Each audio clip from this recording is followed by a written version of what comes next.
Bienvenidos a una nueva emisión de Iberoamérica Noticias. Les habla Yomar Estela Aguirre, estudiante de sexto semestre de Administración Pública de la CETAS Santa Marta. Hoy la pandemia del coronavirus nos ha mostrado una nueva cara de los riesgos asociados a la construcción de una sociedad global.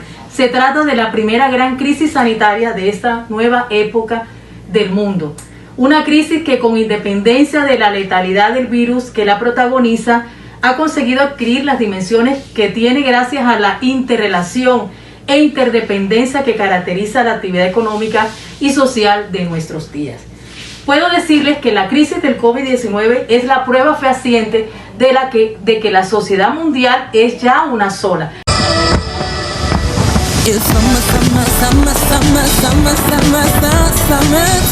Diciembre 2019. Gran parte del mundo festeja la llegada de un nuevo año.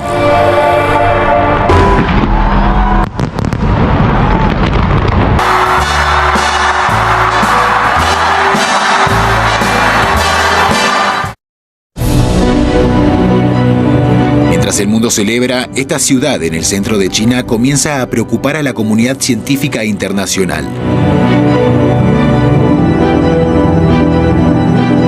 Los hospitales de Wuhan empiezan a recibir decenas de casos de un tipo de neumonía extraña para los médicos.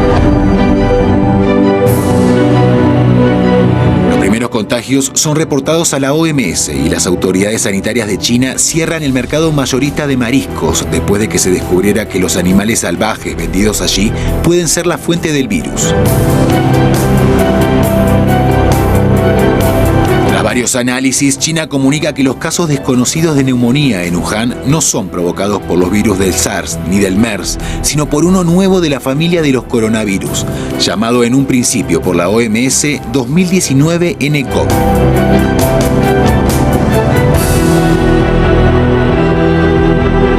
El 11 de enero, la Comisión de Salud Municipal de Wuhan reporta la primera muerte provocada por este coronavirus. Un hombre de 61 años que había estado en el mercado de mariscos. Pronto, la comunidad internacional empieza a girar su atención hacia esta ciudad de 11 millones de habitantes. Entiendo que las autoridades de China continental que lidian con esta enfermedad están en contacto con la Organización Mundial de la Salud, así que estoy segura de que continuarán haciéndolo. Sí, este es un nuevo coronavirus y las secuencias se han puesto a disposición del público en plataformas en línea que son accesibles para todos. Días después de la primera muerte, las autoridades de Tailandia y Japón reportan los primeros casos fuera de China.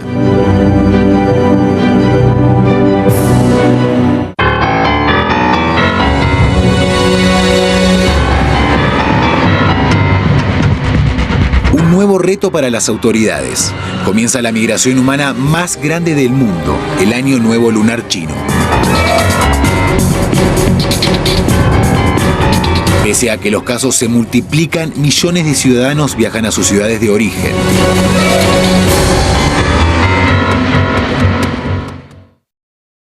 El 21 de enero, el virus cruza el Océano Pacífico. Funcionarios en el estado de Washington confirman el primer caso en Estados Unidos. Un hombre de 30 años, cerca de Seattle. La buena noticia es que los Centros de Control y Prevención de Enfermedades y nosotros estamos de acuerdo en que el riesgo es bajo para los residentes del estado de Washington.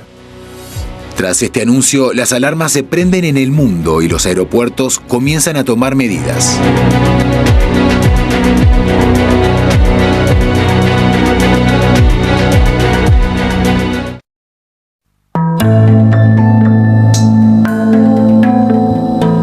Anuncia que cerrará temporalmente sus aeropuertos y estaciones de ferrocarril tras las noticias de que el número de muertos ha aumentado a 17. Las autoridades de China confirman al menos 547 casos.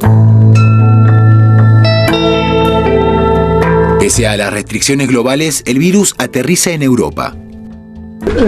El caso que fue hospitalizado en Burdeos y circuló en redes sociales es un caso positivo confirmado de coronavirus.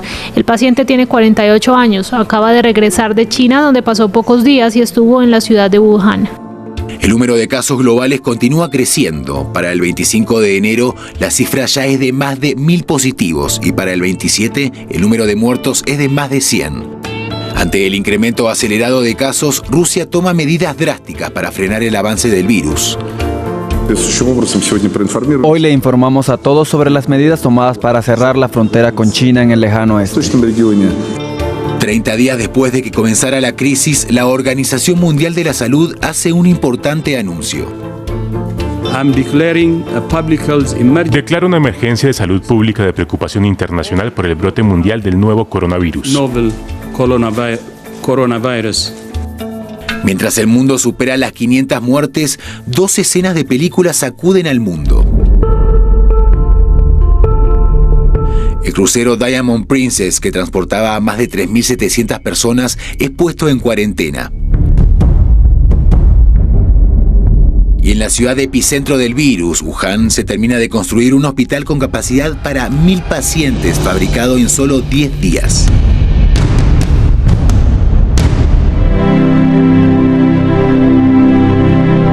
El 7 de febrero, Li Wenliang, un médico de Wuhan que fue blanco de la policía por intentar alertar sobre el virus, muere contagiado.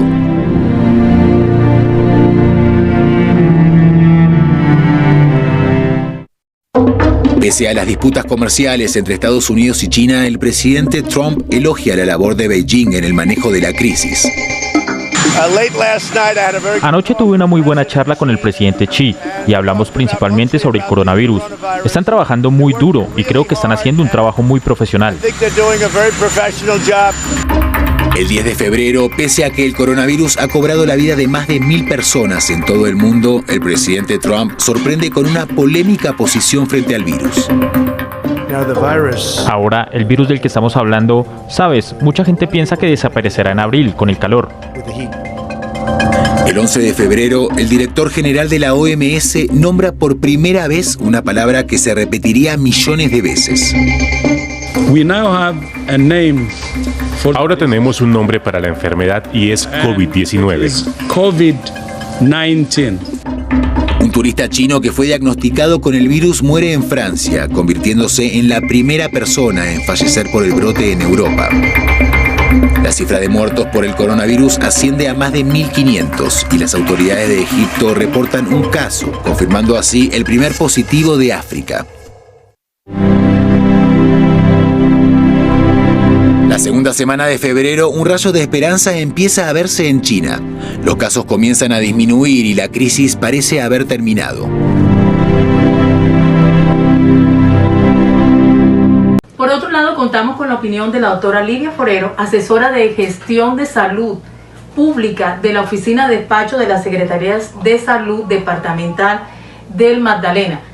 Y una de las preguntas que le hice, ¿qué efectos ha tenido la pandemia COVID-19 para el desarrollo económico y social de nuestro país, Colombia? Creo que la pandemia nos ha traído muchos aprendizajes y muchas lecciones que debemos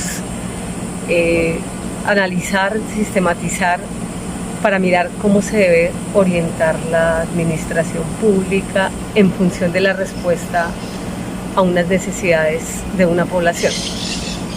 La pandemia tensionó todos los sectores y todos los actores del sistema. En un principio, quien asumió la tarea de responder fue solamente el sector salud. A salud le tocaba organizar todos los controles, organizar los bloqueos para mirar que no se siguiera expandiendo. Cuando comenzaron a haber casos de muertos, entonces también era el sector salud el que tenía que organizar quién recoge los muertos. Cuando no había alimentación, cuando la gente comenzó a tener hambre, entonces era al sector salud al que se le pedía que organizara esa respuesta. Y tradicionalmente hay unos planes de contingencia ante emergencias, ante brotes y emergencias de interés en salud pública, pero el primer papel era de la Secretaría de Salud, del Ministerio de Salud, pero en la medida en que las consecuencias de la pandemia relacionadas con la pobreza, relacionadas con la pérdida de empleo, relacionadas con el transporte, la falta de este mismo, el no poder ir a los colegios, fue haciendo que los otros sectores tuvieran que involucrarse no siempre de la mejor manera. Creo que en general en todo el país el sector salud estuvo muy tensionado en un principio, porque como les digo, era quien tendría que y a quien se le pedía esa respuesta. Pero aquí está la determinación social del proceso salud-enfermedad. Y a pesar de que en teoría esta pandemia afectó a toda la población, sin distingo de clase social, sin distingo de raza, sin distingo de género, sí afectó muchísimo más a la población más pobre y vulnerable, porque creo que en todas las ciudades del país pudimos ver el virus entró por las clases más favorecidas. Desde Aracataca está nuestra compañera Elsa Angulo, quien está con el Alto Comisionado para la Paz, Juan Camilo Restrepo Gómez, abogado egresado de la Universidad Autónoma Latinoamericana con especialización en legislación tributaria. Adelante, Elsa. Buenas tardes, Yomar, y a toda la teleaudiencia de Globalización, Estrategia y Relaciones Mundiales. Mi nombre es Elsa Angulo López, estudiante de Administración Pública, CETAC Santa Marta. En el día de hoy quiero hablarle de los efectos del COVID-19 en América Latina y a nivel global, además del impacto político, económico y social que ha tenido el COVID-19 en Colombia. Bienvenidos. Buenas tardes, doctor Juan Camilo. ¿Qué efecto ha tenido la pandemia COVID-19 para el avance de la implementación de los acuerdos de paz? Lo primero que hay que decir, un saludo muy especial a quienes nos escuchan y nos ven, tiene que ver que la implementación de los acuerdos de paz, hay una línea base que son 15 años. Precisamente a nosotros nos corresponde conmemorar 5 años de la implementación, donde hay avances, donde hay elementos muy positivos y donde tenemos que seguir enviando un mensaje de esperanza, porque siempre consolidar la paz con legalidad va a ser un anhelo de los colombianos. Ahora, la pandemia, que es una pandemia mundial, que trajo no solamente víctimas a partir de que muchos colombianos perdieron la vida, sino también grandes dificultades económicas, muchas personas perdieron el empleo. De manera que para nosotros en la implementación, nosotros lo que hicimos fue ajustarnos al momento de la pandemia, pero seguimos trabajando en el reconocimiento del derecho de las víctimas. Seguimos trabajando a pesar de la pandemia para que existiera una reincorporación de los excombatientes, ajustada no solamente a la sociedad, sino a lo que estaban reclamando ellos, a lo que reclama la sociedad.